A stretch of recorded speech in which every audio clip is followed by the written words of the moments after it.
Nothing says congratulations on your inheritance like being forced to eat a bunch of taxes. Hello, I'm Philip Smith, financial planner with Tide Pool Wealth Strategies, dedicated to helping late career professionals navigate the tides of retirement planning with clarity and confidence. This is your retirement planning guide to money management, pursuit of long-term financial growth, and creating an adaptive strategy tailored to your unique and evolving journey. In every episode, I'll share concise, actionable insights to help you plan a retirement of purpose, resilience, and confidence. Welcome to Perfect retirement plan. Thanks for joining me for this episode. Today, we'll start with a little imagination exercise. Picture this. You get a call from your late uncle's attorney. He's left you a sizable IRA, say $150,000. You feel grateful, of course, but then reality kicks in. You remember hearing something about a 10-year rule. You start Googling, and that's when the panic sets in.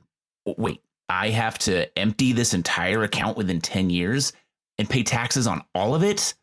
There's panic because if you're like the millions of late career professionals out there, you're at a point in your life where you're earning more than any other point in your career and potentially paying more than you'll ever have to pay again in taxes. I've seen this exact scenario play out with clients. They inherit an IRA from a parent, sibling, or relative, and suddenly they're staring down an unexpected increase in an already massive tax bill, especially if they're still working. Nothing says, congratulations on your inheritance, like a forced tax headache from Uncle Sam. And here's the thing. Most people don't realize there's a simple strategy that can neutralize the tax impact of an inherited IRA. If you do this right, you can move the money from one tax-advantaged account to another and avoid giving the IRS more than necessary. Don't get me wrong, an inheritance is a blessing. But wouldn't you prefer to keep as much of what was left to you as possible, if possible? That's what we're covering today. How to take an inherited IRA and make it work for you instead of potentially against you. So here's what we'll break down today. First, we'll go over the 10-year rule, what it is, why it exists, and why so many people get caught off guard with it. Then I'll explain a strategy I call the IRA to 401k conduit, which can help you move this money without a major tax hit. Finally, we'll go through a step-by-step example so you can see exactly how this works in practice. If you've inherited an IRA or think you might someday, this is an episode you don't want to miss. Let's start with some basics. When you inherit an IRA from someone who isn't your spouse, the IRS gives you 10 years to empty the account. That means by the end of year 10, every dollar must be withdrawn and the account must be closed. If you haven't done it by then, Uncle Sam will force you to take it out, the full amount, and you'll owe taxes on all of it in that single tax filing year. And here's where it gets messy. If you're in your peak earning years, say late 40s or 50s, early 60s, you might already be in a high tax bracket. Adding a chunk of taxable income from an inherited IRA? That's a recipe for a huge tax spike. You could say, basically, if you wait until year 10, you might as well set aside a large part of your inheritance to hand straight to the IRS. And a lot of people make this mistake. They don't take any withdrawals in the first few years, thinking they're delaying taxes, only to get slammed later. And that's where something like the IRA to 401k conduit strategy comes in. So let's talk about the IRA to 401k conduit and how to move the money with no tax impact.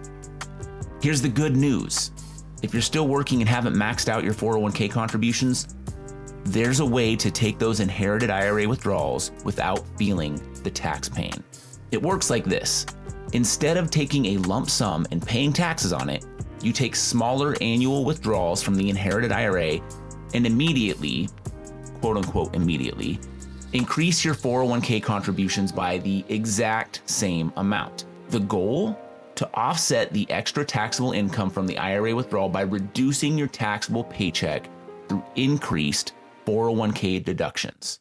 So let me say that again. The goal is to offset the extra taxable income from the IRA withdrawals by reducing your taxable paycheck through increased 401k deductions.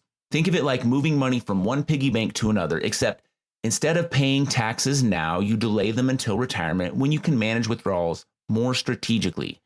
To be clear on this, you'll still withhold taxes from your IRA distributions, but if you're paying attention, what you'll see is that you pay less in taxes from your earnings as detailed in your pay stub or reported on your W-2.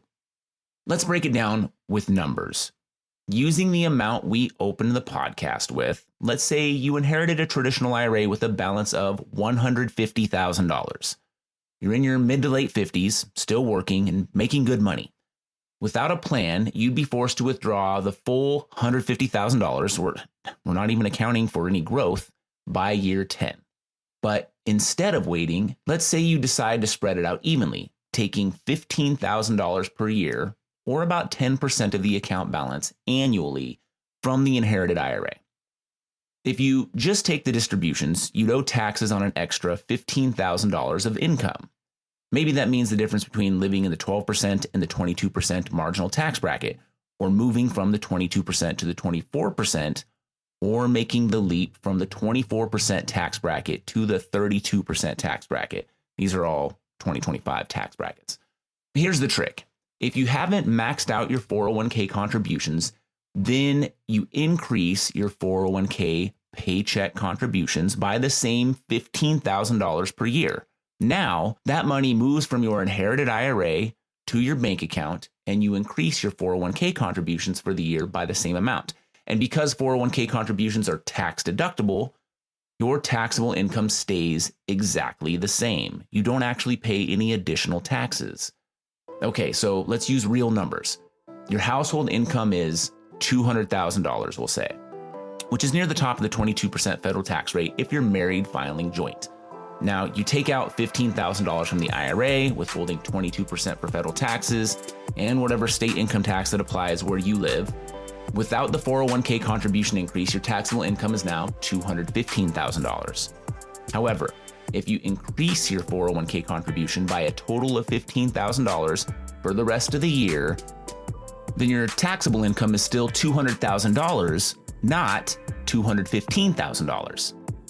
If you've maxed the 401k, then my next recommendation is usually for clients to leverage an HSA if they have access to one and if it makes sense with regard to their typical medical needs and expenses. HSA contributions through an employer are even more tax efficient because in addition to reducing your federal and state taxes each payroll period, they also reduce your FICA tax, which is an additional tax reduction of about 7.6%. The result is zero additional taxes owed on the required IRA distribution. You've effectively transferred the money instead of cashing it out. You're basically dodging the tax hit while keeping the money working for your future. Now, I feel like this should be common knowledge, but with the changes that occurred from the Secure Act, this 10-year rule is, in the grand history of IRAs, relatively new. You're not exactly dodging the tax hit either. You're simply continuing to defer it until a later date, essentially buying yourself a longer timeline than the 10-year period. A lot of people just don't think about offsetting taxable income this way. They assume taxes on inherited IRAs are simply unavoidable. This method that I'm talking about allows you to keep control over when and how you pay your taxes, which is key to smart retirement planning. All of this having been said, I'm still very much in the pro-Roth camp of eat taxes today and enjoy tax-free income tomorrow. But how that can be applied to someone inheriting an IRA is a more nuanced and detailed discussion. So just to recap, here's why this strategy works so well. Number one, you avoid a tax hit today. By using pre-tax 401k contributions to offset taxable IRA withdrawals, you effectively neutralize the tax impact. Number two, your money stays invested for longer. Instead of withdrawing and spending it, you're rolling it forward into another tax-advantaged retirement account, essentially extending the life of those retirement dollars. And number three, you control your tax burden in retirement. The money in your 401k isn't taxed until you decide to take it out, giving you more control over your future tax rates. This is especially powerful for people in their peak earning years because it helps to prevent an unnecessary jump into higher tax brackets. Now, of course, there are common pitfalls to avoid. Like any strategy, there are a few things to watch out for. First, this only works if you haven't maxed out your 401k contributions yet. If you're already at the IRS limit, you don't have room to offset income this way. Second, you have to be consistent. If you take the example I used, $15,000 from your IRA, but only increase your 401k contributions by $5,000, you're still going to owe tax on the difference. The numbers have to match up for the strategy to be fully effective. And third pitfall, if you're close to required minimum distribution age, this may not be the best approach since you'll be forced to start taking money out later anyway. Hopefully, you find this helpful as you plan for your own financial future. And if I did not make this clear enough, you can always feel free to reach out. I'm happy to have a further discussion about this. But for now, let's take some action on this. If you've inherited an IRA, or you think you might in the future, don't let taxes eat up more than they have to. Here's what to do next. First, check your 401k contribution limits. If you have room to contribute more, this strategy could work for you. Second, run the numbers. Figure out how much you'd need to withdraw each year to spread out the tax impact. And third, talk to a financial planner and/or your tax professional. Every situation is different, and having a tax-aware strategy can make a huge difference. Taxes don't have to be a shock. With a little planning, you can keep more of your money working for you into the future. Now, until next time, remember, it's not about having the smallest tax bill, the smartest financial advisor, the most money saved, or the highest probability of retirement success. The perfect retirement plan for you is the one you act on. It's disclosure time. This podcast is intended for educational purposes only, should not be used for any other purpose. The views depicted in this material should not be considered specific advice or recommendations for any individual, are not intended to be financial, tax, or legal advice, and do not represent Type Pool Wealth Strategies or Cetera Advisor Networks LLC. For a comprehensive review of your personal situation, always consult with a financial, tax, or legal advisor. Neither Cetera nor any of its representatives may give legal or tax advice. Our office address is 450 Country Club Road, Suite 350, Eugene, Oregon 97401. Securities and advisory services are offered through Cetera Advisor Networks LLC, a broker-dealer, registered investment advisor, and member of FINRA and SIPC. Cetera is under separate ownership for any other named entity.